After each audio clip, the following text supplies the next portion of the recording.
Oke, baik. Bismillahirrahmanirrahim. Assalamualaikum warahmatullahi wabarakatuh. Waalaikumsalam warahmatullahi Warahmatullahi wabarakatuh. wabarakatuh.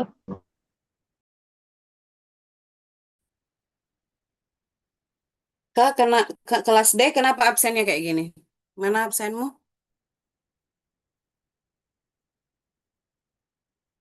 Kelas D, kenapa absennya seperti itu? Maaf Ibu, absen kelas D sudah full Ibu. Buatkan Excelnya, tapi jangan dihapus. Saya nunggu hari ini Excelnya ya. Oh ya Ibu, siap Ibu.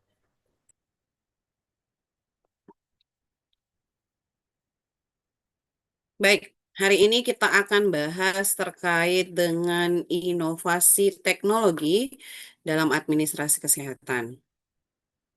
Jadi, untuk perkuliahan kita hari ini adalah perkuliahan yang terakhir. Minggu depan adik-adik sudah ujian UAS. Jadi minggu depan adik-adik sudah UAS. Silakan Anda belajar ya dengan baik. Nah, baik saya mulai kita bahas terkait dengan inovasi teknologi dalam administrasi kesehatan. Jadi, setelah adik-adik belajar bagaimana itu administrasi, bagaimana itu monitoring dan evaluasi, bagaimana kode etik dan lain-lain. Yang paling terakhir itu kita akan bahas bagaimana kita bisa mengembangkan inovasi dalam teknologi, khususnya dalam hal pelayanan kesehatan. Nah, kita melangkah pada tahap awal, yaitu adalah ketepatan dalam memilih tren teknologi. Jadi, ketepatan dalam memilih teknologi itu adalah kunci agar investasi yang dilakukan itu betul-betul memberikan manfaat. Jadi, inovasi yang dibuat itu betul-betul memberikan manfaat kepada masyarakat. Kalau kita bisa membuat ceritanya teknologi eh, antrian yang tidak perlu lagi datang ke puskesmas, apa manfaatnya? Kalau kita sudah menggunakan electronical medical check up, apa manfaatnya itu? Jadi setiap tren teknologi itu harus memiliki manfaat, ya. Nah, hal yang perlu dipahami bahwa organisasi kesehatan itu perlu memantau perkembangan teknologi terkini, seperti misalnya kecerdasan AI, Internet of Medical Things, atau Big Data Analysis, sampai dengan otomatisasi administrasi dan layanan digital. Jadi setiap organisasi kesehatan itu harus bisa memantau perkembangan-perkembangan teknologi seperti AI, Internet of Medical Things, Big Data, otomatis administrasi, dan layanan digital. Nah, setelah itu organisasi kesehatan perlu menganalisis relevansi tren dengan kebutuhan layanan, termasuk peningkatan efisiensi, keamanan data, serta peningkatan kualitas administrasi. Lalu, mengukur sejauh mana kesiapan internet, seperti kemampuan SDM, ketersediaan infrastruktur digital, jaringan internet, serta kepatuhan terhadap regulasi kesehatan serta perlindungan data. Lalu, sebelum diaktifkan, sebelum dilakukan, maka harus dilakukan yang namanya kajian resiko. Kajian resiko dan manfaat untuk memastikan bahwa teknologi yang dipilih ini betul-betul bisa memberikan nilai tambah dan dapat dimanfaatkan dalam proses jangka panjang. Tuh. Nah, setelah kita berada pada tahap ketepatan, lalu kita masuk ke identifikasi kebutuhan organisasi. Kalau kita berbicara identifikasi kebutuhan organisasi, maka perlu pemilihan teknologi berangkat dari kebutuhan nyata. Jadi, pemilihan teknologi itu harus berangkat dari kebutuhan masyarakat. Apa yang dibutuhkan masyarakat? Nah, langkah yang perlu dilakukan yang pertama adalah mengenali permasalahan administratif.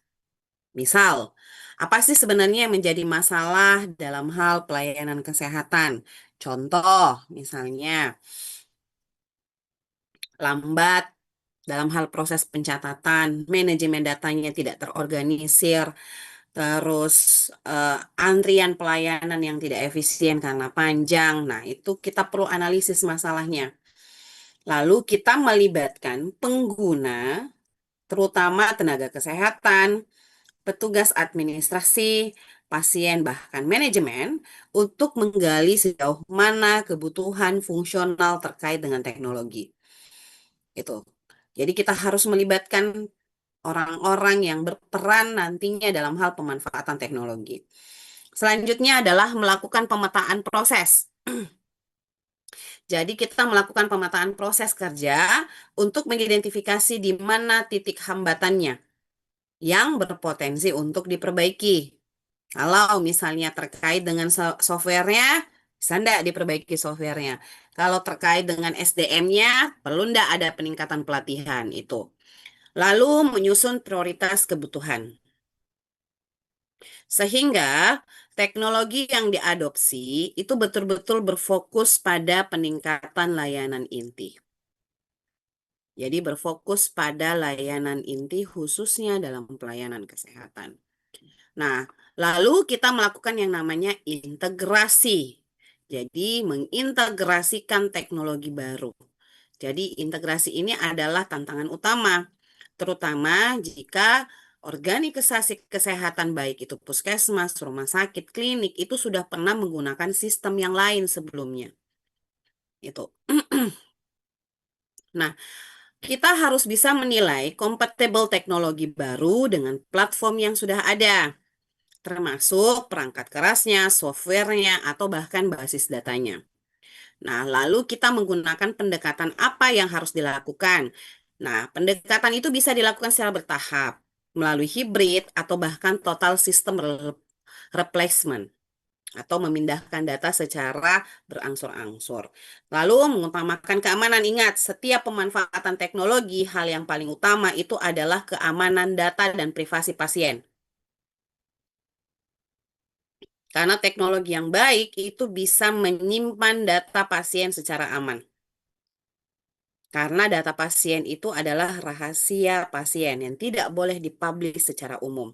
Sehingga dalam hal pemanfaatan atau penggunaan teknologi, hal yang paling pertama harus dipahami adalah bagaimana keamanan data dan privasi pasien ini betul-betul terlindungi sesuai dengan data kesehatan. Lalu melakukan uji coba atau pilot test sebelum teknologi ini diimplementasikan penuh. Jadi kita melihat apakah teknologi ini bisa berjalan secara stabil dan efektif atau tidak. Gitu. Lalu kita menerapkan solusi untuk meningkatkan efisiensi. Jadi setelah teknologi terpilih dan terintegrasi, fokus berikutnya dalam hal inovasi teknologi itu adalah implementasi yang menghasilkan efisiensi. Apa yang dilakukan? Yang pertama adalah kita menyusun yang namanya SOP baru. SOP baru ini standar operasional prosedur yang baru yang mendukung penggunaan teknologi secara efektif dan konsisten. Lalu memberikan pelatihan kepada SDM, terutama tenaga administrasi yang akan mengoperasikan sistem atau teknologi itu sehari-hari. Lalu mengoptimalkan alur kerja sehingga teknologi itu benar-benar mempercepat proses, bukan menambah beban baru. Jadi kalau misalnya, oh kita mau yang diperbaiki adalah teknologi antrian pasien. Nah, kita berharap bahwa antrian pasien ini bukannya menyusahkan, akan tetapi mempermudah dan bahkan meringankan pekerjaan tenaga kesehatan. Nah, selanjutnya adalah melakukan pendampingan awal untuk memastikan bahwa transisi berjalan mulus dan penggunaan mampu beradaptasi. Tuh ya. Nah, selanjutnya yang perlu adik-adik pahami itu adalah bagaimana kita mengevaluasi dampak dari implementasi pelaksanaan program. Jadi, evaluasi ini diperlukan untuk menilai apakah teknologi yang kita pilih ini memberikan hasil sesuai dengan tujuan. Yang pertama, kita harus bisa menetapkan yang namanya indikator kinerja atau KPI. Seperti waktu pelayanan, apakah sudah mulai ceritanya lebih efektif dibandingkan sebelum menggunakan teknologi. Yang kedua, jumlah kesalahan administrasi, apakah bisa dikurangi kalau kita melaksanakan secara manual dengan memanfaatkan teknologi. Lalu, kecepatan akses data sampai dengan biaya operasionalnya. Nah, lebih banyak enggak biaya operasional kalau kita berbasis teknologi atau menggunakan kertas. Itu. Lalu, mengukur dampak secara kuantitatif dan kualitatif, seperti peningkatan kepuasan pasien dan tenaga kesehatan. Lalu melakukan review secara berkala untuk melihat area yang masih perlu diperbaiki atau penyesuaian terkait dengan sistem. Lalu, yang tahap terakhir adalah kita melakukan pencatatan proses pembelajaran implementasi sebagai dasar kita menyempurnakan di masa depan. Kalau misalnya ada data yang bermasalah atau ada SDM yang tidak bisa mengaktifkan sistem atau ada software yang tidak sesuai, maka itu harus dicatat sehingga bisa diperbaiki. Ya, bisa diperbaiki dan masa depan hal ini tidak berulang. Tuh. Nah, selanjutnya itu adalah bagaimana mengembangkan strategi inovasi yang berkelanjutan. Jadi, inovasi dalam administrasi kesehatan itu tidak berhenti pada satu teknologi saja. Sama dengan Anda pemanfaatan media sosial yang awalnya mungkin yang kita kenal hanya Facebook, sekarang sudah ada TikTok, Instagram, YouTube, dan lain-lain sebagai media sosial. Nah, sehingga kita perlu membangun namanya budaya inovasi, di mana seluruh staf yang bekerja di bidang kesehatan itu merasa terbuka terhadap perubahan dan pembaharuan teknologi. Lalu kita melakukan yang namanya pemantauan rutin terkait dengan perkembangan teknologi yang bersifat baru, yang memiliki potensi dalam hal meningkatkan layanan. Lalu kita melakukan atau mendorong kolaborasi lintas sektor dengan penyediaan teknologi, universitas, startup kesehatan, bahkan pemerintah dalam hal mendesain insight yang baru terkait dengan sistem pelayanan kesehatan. Lalu yang terakhir kita menyusun yang namanya roadmap inovasi yang sifatnya jangka panjang. Kenapa? Agar organisasi itu memiliki arah yang jelas dalam transformasi digital. Gitu. Sampai sini ada yang mau ditanyakan?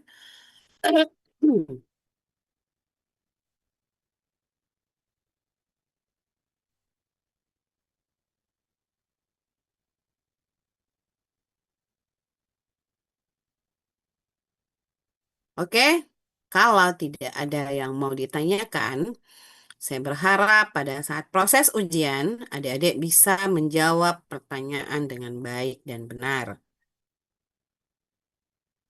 Itu.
Baik, di kolom chat itu sudah ada tugas yang harus Anda selesaikan.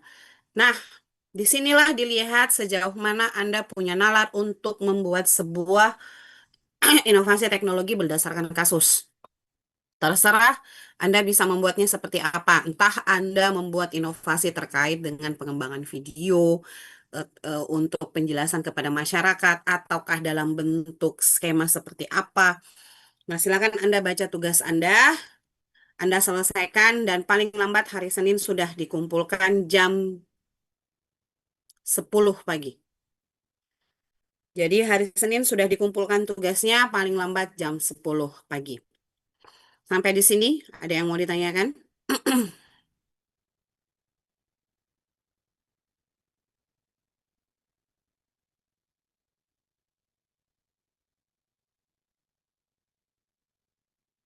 Kayaknya kalian sudah bisa semua ya, sudah pintar. Baik, silahkan dikerjakan tugasnya dengan baik dan benar. Waktu Anda hanya sampai hari Senin jam 10 pagi.